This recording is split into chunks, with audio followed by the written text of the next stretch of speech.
Kapacha Gnassingbé, l'ascension, la chute et le destin controversé d'un fils d'Eyadema.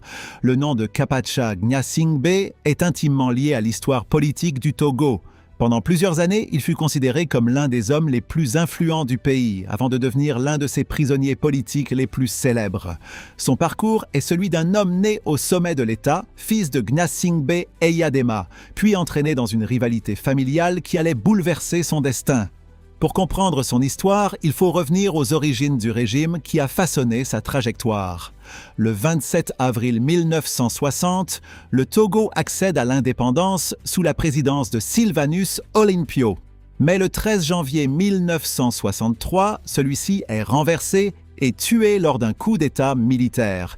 Quelques années plus tard, le 13 janvier 1967, Gnassingbé Eyadema prend le pouvoir et dirige le pays pendant 38 ans.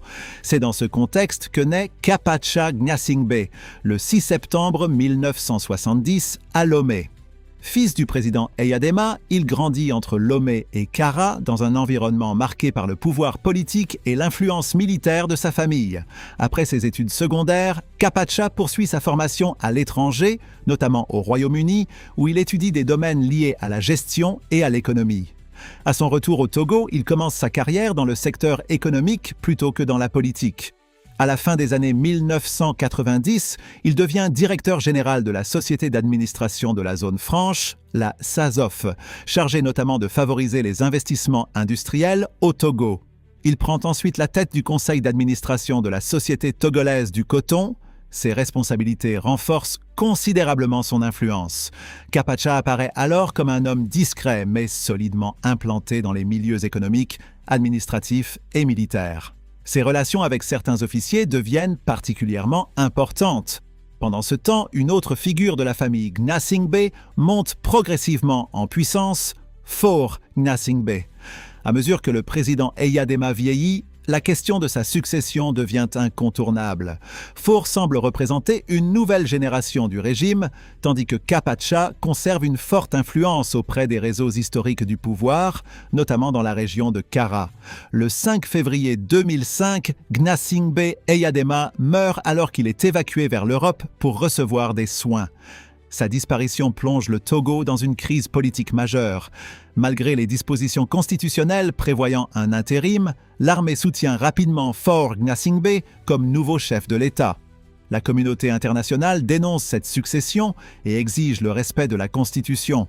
Faure finit par quitter provisoirement la présidence avant de se présenter à l'élection présidentielle.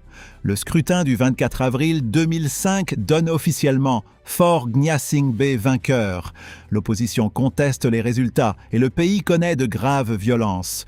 Dans ce contexte difficile, Faure cherche à préserver l'unité du camp présidentiel.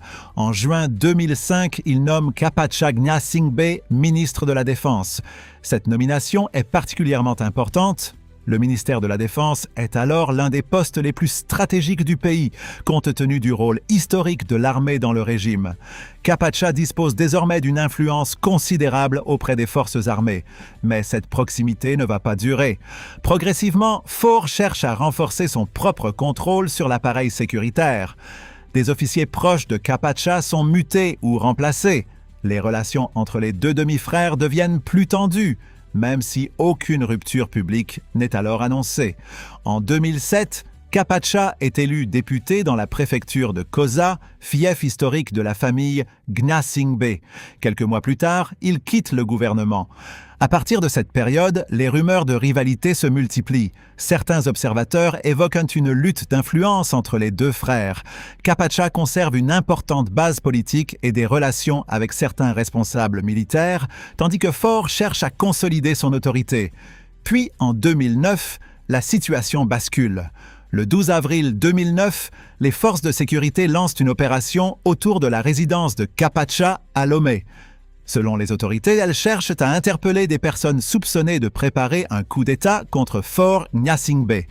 Des échanges de tirs ont lieu et plusieurs personnes sont arrêtées. Le gouvernement affirme avoir découvert un réseau destiné à renverser le président. Les proches de Kapacha rejettent cette version et dénoncent une opération politique destinée à éliminer un rival devenu trop influent. Pendant plusieurs jours, Kapacha échappe aux forces de sécurité. Le 15 avril 2009, il se rend à l'ambassade des États-Unis à Lomé afin, selon ses avocats, d'obtenir une protection. L'asile lui est refusé. À sa sortie, il est immédiatement arrêté. L'arrestation de l'ancien ministre de la Défense et député provoque un véritable choc au Togo. Pour la première fois, un membre aussi important de la famille présidentielle se retrouve accusé d'avoir voulu renverser son propre demi-frère. Les autorités affirment qu'un véritable complot avait été préparé avec la participation de plusieurs militaires et civils. La défense, elle, conteste les accusations et affirme qu'aucune preuve suffisante ne démontre l'existence d'un projet de coup d'État. Elle met également en cause les conditions dans lesquelles certains témoignages auraient été obtenus. Après plus de 2 années d'instruction, le procès s'ouvre en septembre 2011 devant la cour d'assises de Lomé. Kapacha Gnassingbé comparaît avec plusieurs dizaines de co-accusés. L'accusation affirme qu'un réseau avait été constitué pour renverser le président Faure et présente différents témoignages et éléments matériels. La défense rejette cette version.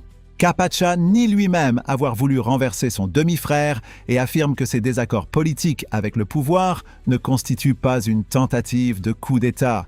Après plusieurs semaines d'audience, la Cour rend son verdict. Le 15 septembre 2011, Kapacha Gnassingbé est reconnu coupable d'atteinte à la sûreté de l'État et condamné à 20 ans de réclusion criminelle. Plusieurs co-accusés sont également condamnés, tandis que d'autres sont acquittés. Cette décision provoque de nombreuses réactions. Pour les autorités, la justice a établi la responsabilité des accusés. Pour la défense et les soutiens de Kapacha, le procès est politiquement motivé et entaché de violation des droits de la défense. L'affaire prend ensuite une dimension internationale. Les avocats de Kapacha saisissent notamment la Cour de justice de la CEDEAO. Celle-ci rend plusieurs décisions concernant certains aspects de la procédure et des droits fondamentaux de Kapacha et ordonne notamment des réparations financières à la charge de l'État togolais. Cependant, ces décisions ne signifient pas l'annulation automatique de sa condamnation pénale. Le verdict prononcé par la justice togolaise reste en vigueur. Pendant sa détention, les problèmes de santé de Kapacha deviennent également un sujet régulier de préoccupation. Ses avocats demandent à plusieurs reprises qu'il puisse bénéficier de soins adaptés et évoquent la possibilité d'une libération pour raisons humanitaires. Des appels à la grâce ou à la réconciliation nationale sont également lancés au fil des années. Mais pendant longtemps, aucune mesure ne vient mettre fin à sa détention. Malgré son absence de la scène publique, Kapacha conserve une certaine influence symbolique, notamment dans la région de Kara. Son nom continue de revenir dans les discussions sur la succession d'Eyadema, les rivalités au sein de la famille présidentielle et l'évolution politique du Togo. Son histoire est devenue celle d'une ascension spectaculaire suivie d'une chute tout aussi spectaculaire. Fils d'un président ayant dirigé le Togo pendant 38 ans, responsable économique, ministre de la Défense et député, Kapacha Gnassingbé semblait destiné à jouer un rôle majeur dans l'avenir politique du pays. Mais après l'arrivée de Faure Gnassingbé au pouvoir, les équilibres ont changé. La rivalité supposée entre les deux demi-frères s'est transformée en une crise politique et judiciaire qui a conduit Kapacha derrière les barreaux. Aujourd'hui encore, 2 lectures de son histoire coexistent. Pour certains, Kapacha Gnassingbé est un responsable politique condamné après avoir participé à une tentative de renversement du pouvoir. Pour d'autres, il est avant tout la victime d'une lutte de pouvoir au sommet de l'État. Quoi qu'il en soit, son parcours constitue l'un des épisodes les plus marquants de l'histoire politique récente du Togo. Son destin montre également les difficultés auxquelles peuvent être confrontés les régimes construits autour d'une figure dominante lorsqu'arrive le moment de la succession. Après 38 années de pouvoir d'Eyadema, la transition vers une nouvelle génération a profondément transformé les équilibres politiques, militaires et familiaux du pays. Kapacha Gnassingbé reste ainsi une figure complexe de l'histoire contemporaine togolaise. Un fils de président devenu ministre de la Défense, puis député, avant de connaître une chute brutale et une longue détention. Plus de 15 ans après son arrestation, son nom demeure associé aux grandes questions qui ont marqué le Togo moderne. La succession d'Eyadema, les rapports entre pouvoir politique et armée, les rivalités au sommet de l'État, la justice et la réconciliation nationale. Comprendre le parcours de Kapacha Gnassingbé, c'est donc aussi comprendre une partie des bouleversements qui ont façonné le Togo depuis la disparition de Gnassingbé Eyadema.